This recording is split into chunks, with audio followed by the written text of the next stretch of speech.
கிண்டியில் தோற்றுவிக்கப்பட்டு திறந்து வைக்கப்பட்டது டாக்டர் எம்ஜிஆர் மருத்துவ பல்கலைக்கழகம்.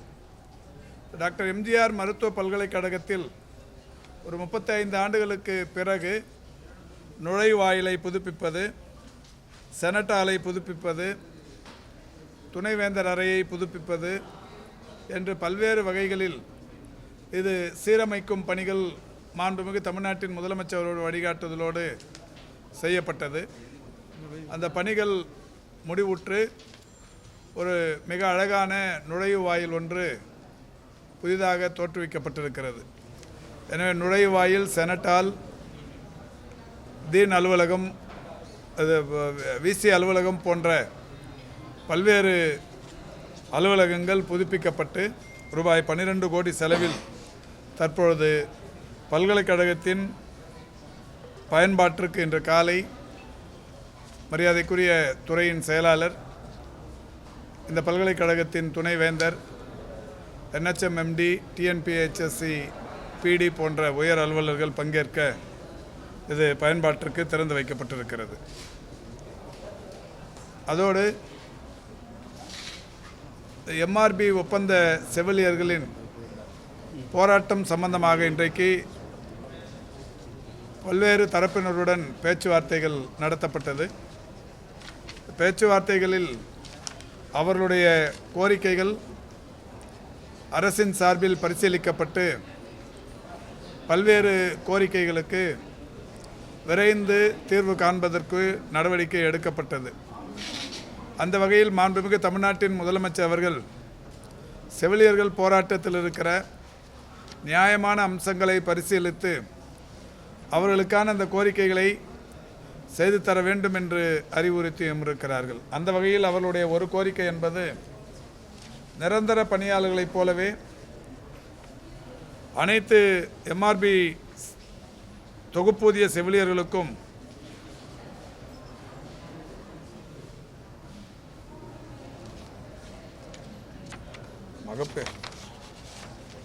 மகப்பேறு விடுப்பு வழங்க வேண்டும் என்று கோரியிருந்தார்கள். இது சம்பந்தமான கருத்துரு அரசின் பரிசீலனையில் இருந்து கொண்டிருக்கிறது. விரைவில் அது குறித்து முடிவெடுக்கப்படும் என்று அறிவிக்கப்பட்டிருக்கிறது. ஒப்பந்த செவிலியர்களுக்கு அரசு பொறுப்பேற்கிற போது 14,000 ரூபாய் சம்பளம் இருந்தது. இவர்களெல்லாம் 2014-15 ஆண்டுகளில் முதலமைச்சராக ஜெயலலிதா அம்மையார் இருந்த காலத்தில் தற்காலிக செவிலியர்களை MRBயின் மூலம் தேர்ந்தெடுத்தது அன்றைய அரசு. MRBயில் எடுக்கிற போது 2 ஆண்டு காலம் அவர்கள் பணி செய்ததற்கு பிறகு அந்த செவிலியர் துறையில் காலி பணியிடம் உருவானால் சீனியாரிட்டி அடிப்படையில் அவர்களை பணியில் எடுத்துக்கொள்ளலாம் என்று அன்றைக்கு சொல்லப்பட்டு அதை ஒப்புக்கொண்டுதான் 2014 இவர்கள் பணியில் சேர்ந்திருக்கிறார்கள். தற்பொழுது அவர்களுடைய கோரிக்கை ஒரு 8,322 செவிலியர்கள் இருக்கிறார்கள். அவர்களுக்கு உடனடியாக புதிய பணியிடங்களை உருவாக்கி பணியை நிரந்தரப்படுத்த வேண்டும் என்பது. மாண்புமிகு தமிழ்நாட்டின் முதலமைச்சர் அவர்கள் தேர்தல் அறிக்கையில் சொன்னதைப் போலவும் கொரோனா பேரிடர் காலத்தில் இவர்கள் பெரிய அளவில் அரசுக்கு மட்டுமல்ல பொதுமக்களின் உயிர்காத்த விவகாரத்தில் அவர்களுக்கான ஒரு பெரிய அங்கீகாரம் என்கின்ற வகையில் 14,000 சம்பளத்தை 18,000ஆக உயர்த்தினார்கள். அந்த வகையில் இதுவரை அவர்கள் 18,000 ரூபாய் சம்பளம் பெற்று வருகிற நிலையில் ஏற்கனவே அவர்கள்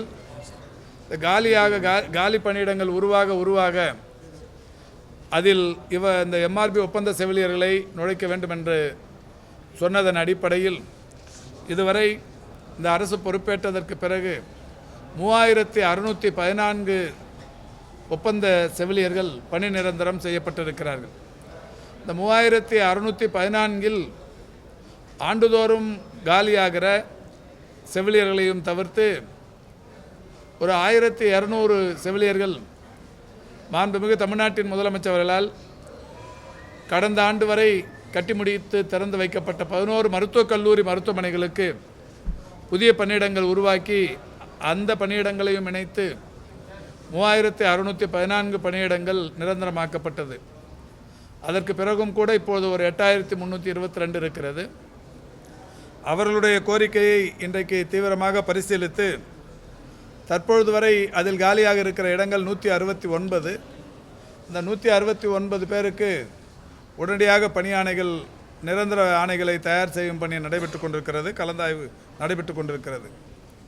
செவிலியர்களுடைய கோரிக்கையை ஏற்று நர்சிங் சூப்பர்டென்ட் என்கின்ற ஒரு பதவி உயர்வு நீண்ட நாட்களாக வழங்கப்படாமல் இருந்தது. அது வழங்க முடிவெடுத்து அதன் மூலம் ஒரு 266 பணியிடங்கள் புதிதாக உருவாகும். அதேபோல் நர்சிங் ட்வீட்டர் என்கின்ற புதிய பணியிடங்கள் 140 பணியிடங்கள் புதிதாக உருவாக்க இன்றைக்கு நடவடிக்கை எடுக்கப்பட்டிருக்கிறது. அதோடு மட்டுமல்லாது கிரிட்டிக்கல் கேர் பிளாக்ஸ் என்று சொல்லக்கூடிய அதிதீவிர சிகிச்சை பிரிவு கட்டிடங்கள் ஒரு 37 இடங்களில் கட்டப்பட்டு வருகிறது. அதில் புதிய பணியிடங்கள் என்று ஒரு 145 உருவாக்கி ஆக மொத்தத்தில் ஒரு 723 அளவுக்கு புதிய பணியிடங்களை உருவாக்க முடியும் என்கின்ற வகையில் அவர்களுக்கு சொல்லப்பட்டிருக்கிறது. இந்த புதிய பணியிடங்கள் 723க்கும் பொங்கலுக்கு முன்னாலேயே பணி நிரந்தர ஆணைகளை காத்திருப்போரை எடுத்து அதில் சீனியாரிட்டி அடிப்படையில் அவர்களுக்கு பணி ஆணை வழங்கப்படும் என்று தெரிவிக்கப்பட்டிருக்கிறது. நான் ஏற்கனவே சொன்னதைப் போல எம்ஆர்பி தொகுப்பூதிய செவிலியர்களுக்கு ஊதியத்துடன் கூடிய மகப்பேறு விடுப்பு சம்பந்தமான கோப்பு அரசின் பரிசீலனையில் இருந்து கொண்டிருக்கிறது. விரைவில் அதுவும் செய்யப்படவிருக்கிறது. அந்த சங்கத்தினர் மட்டுமல்லாது மற்ற சங்கமும் ஒரு 2 சங்கங்கள் இருக்கிறது. அந்த சங்கத்தினரும் அரசு நல நர்சுகள் பொதுநல சங்கம், nurses welfare association, Covid nurse association போன்ற பல்வேறு சங்கங்களின் சார்பிலும் அவர்கள் வைத்த கோரிக்கையும் இன்றைக்கு ஏற்று அந்த வகையில் ஒரு 724 பேர் கொரோனா காலத்தில் பணியாற்றியவர்கள், கம்யூனியல் அடிப்படை இல்லாமல் பணியில் இணைந்தவர்கள், அவர்களை சேர்க்க வேண்டும் என்கின்ற கோரிக்கை நர்சுகள் அசோசியேஷன் சார்பிலும் பல்வேறு கோவிட் நர்சஸ் அசோசியேஷன் சார்பிலும் வைக்கப்பட்டு வந்தது. மாண்புமிகு தமிழ்நாட்டின் முதலமைச்சர் அவர்கள் அந்த 724 பேருக்கும் இந்த தொகுப்பூதிய அடிப்படையில் பணியினை தருவதற்கு இன்றைக்கு ஒப்புக்கொண்டு அந்த வகையில் கம்யூனியல் ரொட்டேஷனுக்காக எம்ஆர்பிக்கு அனுப்பப்பட்டிருக்கிறது. ஒரு வார காலத்திற்குள், ஏனென்றால் கம்யூனியல் ரொட்டேஷன் இல்லை என்றால் எதிர்காலத்தில் சட்ட ரீதியாக இவர்களுக்கு பிரச்சனைகள் வரக்கூடும். அது முடித்து அவர்களுக்கும் பணியாணைகள் விரைவில் தரப்படவிருக்கிறது. ஆக ஒரு 724 கொரோனா பேரிடர் காலத்தில் பணியாற்றிய, கம்யூனியல் ரொட்டேஷன் இல்லாமல் பணியாற்றிய அவர்களுக்கு இந்த அரசாங்கம் பணியில் எடுத்துக்கொள்வது என்று முடிவெடுக்கப்பட்டிருக்கிறது.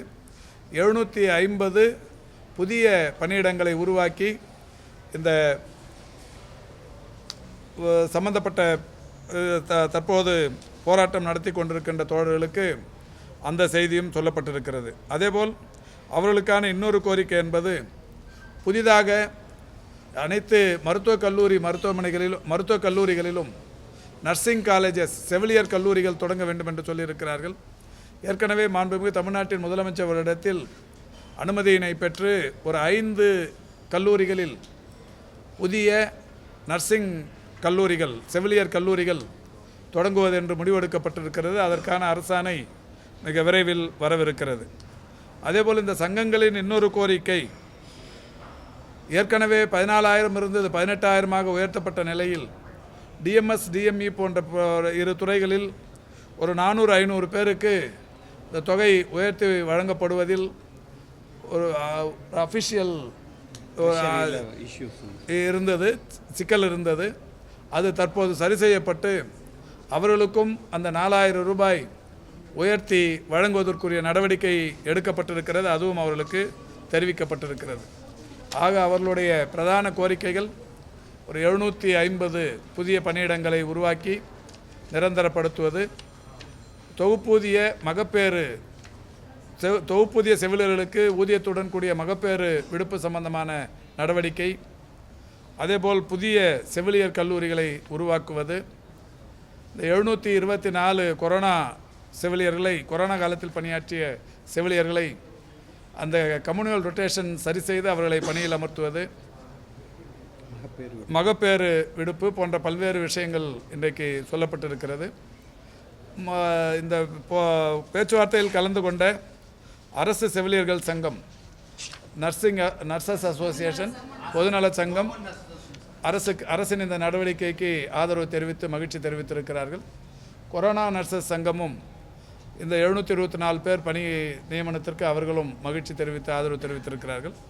தற்போது போராட்டம் நடத்தி கொண்டிருக்கின்ற எம்ஆர்பி செவிலியர்கள் சங்கத்தின் சார்பில் எம்ஆர்பி எம்பவர்மெண்ட் அசோசியேஷன் அவர்களுடைய நிர்வாகிகளுடன் கலந்து பேசிவிட்டு திரும்பவும் வந்து சொல்வதாக அவர்களும் மனநிறைவோடு சென்றிருக்கிறார்கள்.